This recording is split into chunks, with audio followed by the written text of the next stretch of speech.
Okay, నమస్తే అండి అందరికీ. నా పేరు శ్రీనివాస్ రెడ్డి వీరం రెడ్డి. నేను ఒక సాఫ్ట్వేర్ కంపెనీలో సీనియర్ రిక్రూట్మెంట్ మేనేజర్గా పనిచేస్తున్నాను. ఈరోజు మా సాఫ్ట్వేర్ కంపెనీ ఎంఎన్సీ కంపెనీ ఈరోజు విజయవాడ లొకేషన్లో కూడా మేము లాంచ్ చేసాము.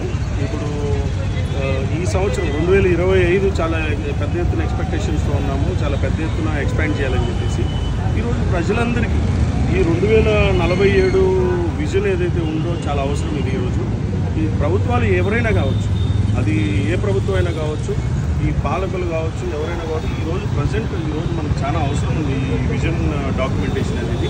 ప్రతి ఒక్కరికి, యువతకి, ఈ సబ్బండ వర్గాలకి, లైక్ మనకి పారిశ్రామికవేత్తలు కావచ్చు, లేకపోతే చదువుకునే పిల్లలకు కావచ్చు, లేదంటే ఎటువంటి పని చేసుకునేటువంటి కార్మికుడు కూడా ఈరోజు 2025 నుంచి రాబోయే 5 సంవత్సరాలు, రాబోయే 10 సంవత్సరాలు, రాబోయే 15 సంవత్సరాలు, రాబోయే 20 సంవత్సరాలు మన యొక్క భవిష్యత్తు, మన యొక్క రాష్ట్ర భవిష్యత్తు, మన యొక్క ఊరి భవిష్యత్తు ఎలా ఉండబోతుంది అనేది ప్రతి ఒక్కరు తెలుసుకోవాల్సిన అవసరం ఎంతైనా ఉంది ఈరోజు మన జనరేషన్స్. అందుకని ఈరోజు ముఖ్యమంత్రి గారు 2047 అనే విజన్ డాక్యుమెంటేషన్ రూపొందించి ఎంతో కొంత ఒక దారి రాబోయే భవిష్యత్తుకి, రాబోయే జనరేషన్స్కి ఏదో ఒక దారి వేయటం అనేది చాలా హర్షించదగ్గ విషయం.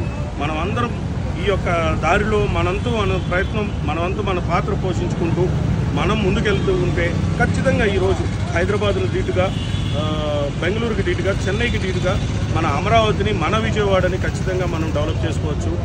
ఈ విధంగా మన ప్రతి ఒక్క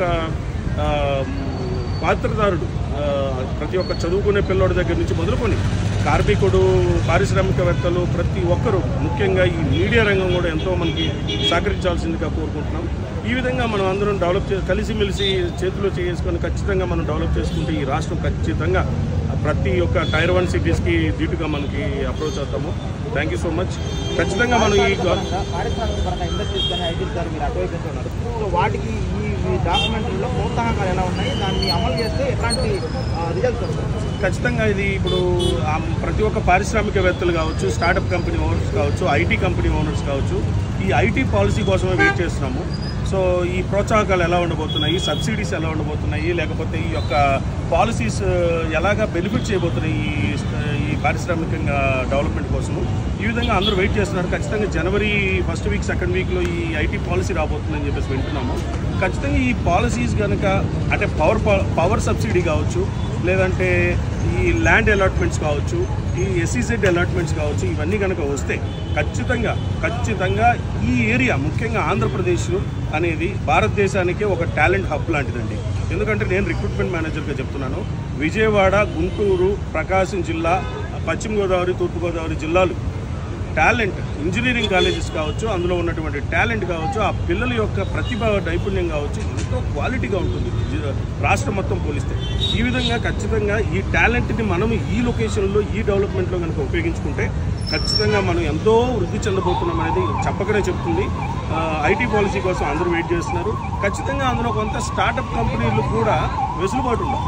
సో ఇంక్యుబేషన్ హబ్స్ కావచ్చు, ఎస్సీజెడ్ కావచ్చు, వీటన్నిటి ప్రోత్సాహకాలు కనుక ఇవ్వగలిగితే ఖచ్చితంగా హైదరాబాద్ని తలదన్నుతుంది. టీ హబ్ లాంటిది హైదరాబాద్లో ఉన్నటువంటి టీ హబ్ లాంటిది ఖచ్చితంగా విజయవాడలో ఒక హబ్ క్రియేట్ చేయాలి.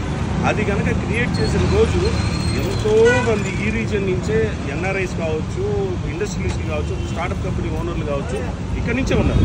వాళ్ళందరూ ఇక్కడ కనుక ఒక స్టార్టప్ సెంటర్ కనుక మళ్ళీ ఒక సెంటర్ డెవలప్ చేసుకోగలిగితే, మేము ఎలా అయితే విజయవాడ లొకేషన్లో గన్నవరం మేధా టవర్స్లో ఒక డెవలప్మెంట్ సెంటర్ పెట్టాము, ఆ విధంగా అందరూ పెడతారు. ఖచ్చితంగా ఎక్స్పాన్షన్ అవుతుంది. It is hope for the best. 2047కి ఖచ్చితంగా it will be beat to all the tier 1 cities. Thank you so much. Thank you.